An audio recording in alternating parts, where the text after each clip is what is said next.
الرحمن الرحیم۔ تعریف و تنکیر کے بیان میں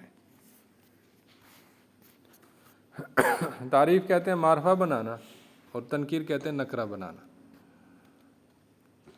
تو تعریف کے فائدے ہوتے ہیں علم معنی کے اعتبار سے کہ ہر زبان میں، انگریزی ہو، اردو ہو، عربی ہو، پنجابی ہو، فارسی ہو، جو بھی زبان ہو، ہر زبان میں کسی بھی چیز کو معرفہ بنانے کے مقاصد ہوتے ہیں، بلاغی مقاصد کہ تاثیر کے اعتبار سے، کلام میں قوت کے اعتبار سے مقاصد ہوتے ہیں۔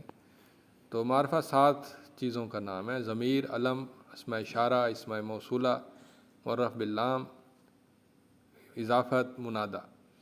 تو سب سے پہلے وہ تعریف کے 2 فائدے بیان کرتا ہے کہ جب بھی تعریف ہوگی ضمیر کے ذریعے، تو ضمیر کے ذریعے معرفہ بنانے کے 2 فائدے ہیں۔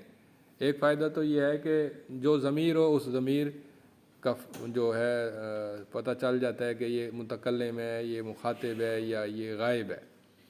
تو جو ضمیر کا اصل مقصد ہے، وہ اصل مقصد ہی ظاہر ہو جاتا ہے کہ اگر متکلم ہے تو وہ متکلم کا متکلم ہونا ظاہر ہو جاتا ہے۔ جیسے انا اللہ لا الہ الا انا فاعبدنی اانت قلت للناس وهو خیر الحاکمین۔ تو یہ ضمیر کا سب سے پہلا اور سب سے بنیادی مقصد ہے۔ دوسرا جو مقصد ہے وہ ہے کہ کسی چیز کو چھپانا اور اختصار پیدا کرنا۔ جیسے میں کہوں کہ میں نے اسے کہا تھا کہ میرے ساتھ نہ آؤ، لیکن وہ نہ مانا۔ اب جو کچھ کو تو سمجھ آ گئی ہوگی کہ استاد جی خاص موضوع پر بات کر رہے ہیں، باقی سب کو نہیں سمجھ آ رہی ہوگی، لیکن جس کے ساتھ بات چیت چل رہی تھی پچھلے کسی شخص کے بارے میں، اس کو سمجھ آ گئی۔ کبھی اختصار مقصد ہوتا ہے، جیسے اللہ نے ایک لمبی آیت بیان کی کہ نیک مرد، نیک عورتیں، فلاں مرد، فلاں عورتیں، اور آخر میں پھر اللہ نے ان سب کی طرف ایک ہی دفعہ اشارہ کر دیا، اعد اللہ لہم مغفرۃ، اللہ نے ان سب کے لیے بخشش کو تیار کر رکھا ہے۔ تو ہم ضمیر وہ 20 بندوں کی طرف جا رہی ہے، 20 کلمات کی طرف۔ تو یہ اختصار ہو گیا، ٹھیک ہے۔ علم کے ذریعے معرفہ بنانے کے 5 فائدے ہیں۔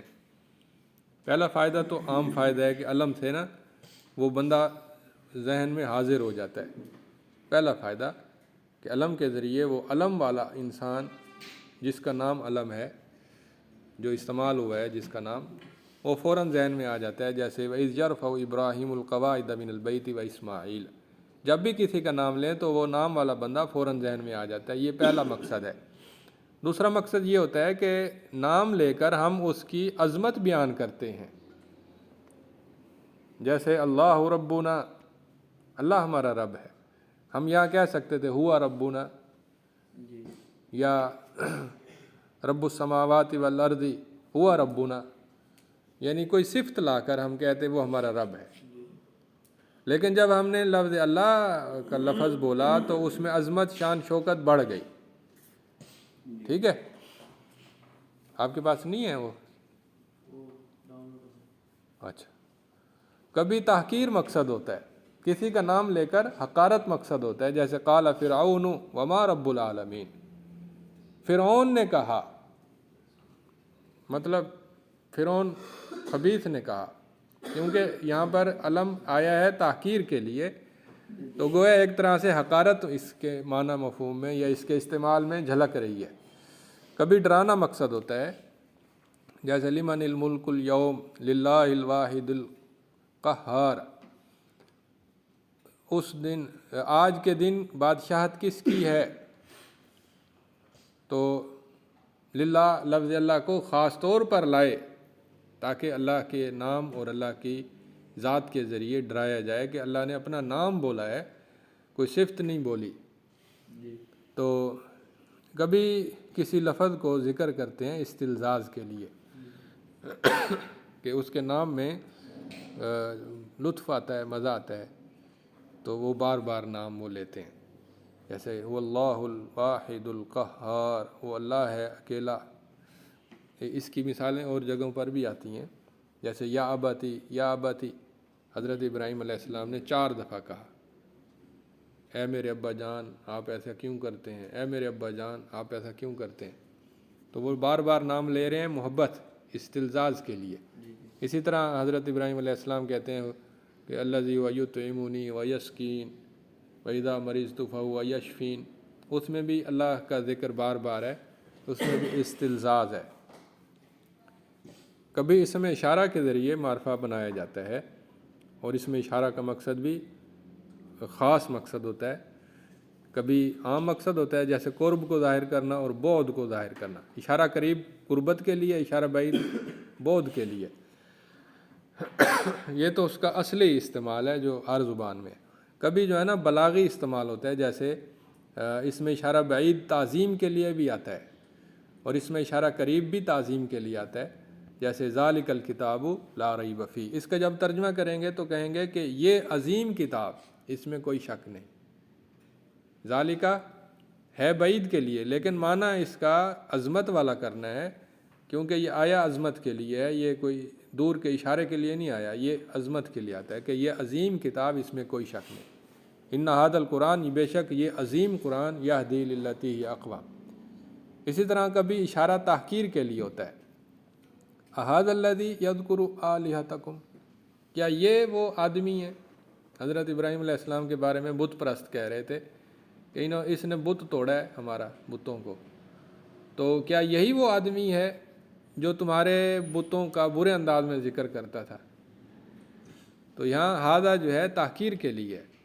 فذلک الذی یدعو الیتیم، یہ وہ انسان ہے کہ جو یتیم کو دھکے دیتا ہے. یہاں بھی تحقیر کے لیے آیا. تو گویا کہ جب تحقیر کے لیے ہو نا تو پھر ہم حقارت والا معنی بھی کر سکتے ہیں کہ یہ وہ خبیث انسان ہے، یہ وہ برا انسان ہے، یہ وہ ہلکا انسان ہے کہ جو یتیموں کو دھکے دیتا ہے. مخاطب کے ذکاوت کی طرف اشارہ کرنا، کبھی ھذا کہہ کرنا وقفہ ڈالا جاتا ہے، اور اس سے پوری ایک گفتگو کا ایک پورا خلاصہ مقصود ہوتا ہے. ھذا یہ ہے ساری بات، وہ جو پیچھے گزری. ھذا یہ ہے ساری بات. وَإِنَّ لِلطَّاغِينَ لَشَرَّ مَآبٍ، وَإِنَّ لِلطَّاغِينَ، اور بے شک سرکشوں کے لیے وہ برا ٹھکانہ ہے. ھذا مختصر مضبوط فی النحو، ھذا یہ کتاب یعنی ہدایت النحو، یہ مختصر ہے اور لکھی گئی ہے نحو میں.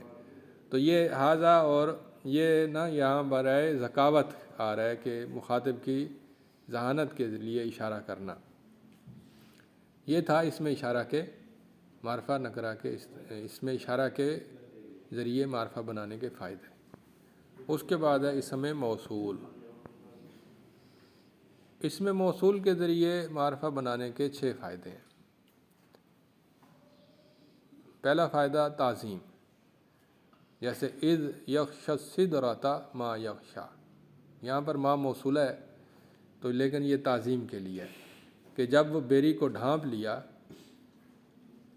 ایسی چیز نے جس نے ڈھانپ لیا، یعنی وہ اتنی بڑی چیز ہے کہ اس کو لفظوں میں بیان کرنا ممکن نہیں ہے.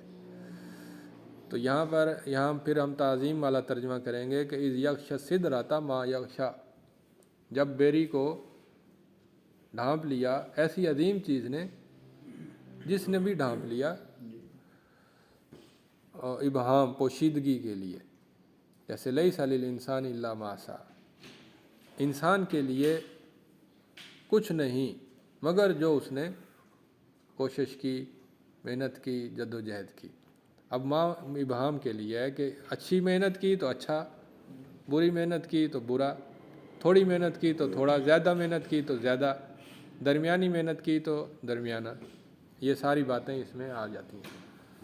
وغاشیہم من الیم ما غشیہم، ان کو ڈھانپ لیا سمندر نے جو بھی ڈھانپ لیا، یعنی موجیں تھوڑی تھیں، زیادہ تھیں، ہلکی تھیں، تیز تھیں، جیسی بھی تھیں، ان کو ڈھانپ لیا. یہ بھی ابہام کے لیے. جب کوئی لمبا واقعہ بیان کرتے ہیں تو کہتے ہیں جی میں اس کے پاس گیا اور پھر میں نے اس سے بات کی، جو بھی بات کی میں نے اس سے بات کی. ٹھیک ہے نا، یہ ابہام کے لیے ہوتا ہے.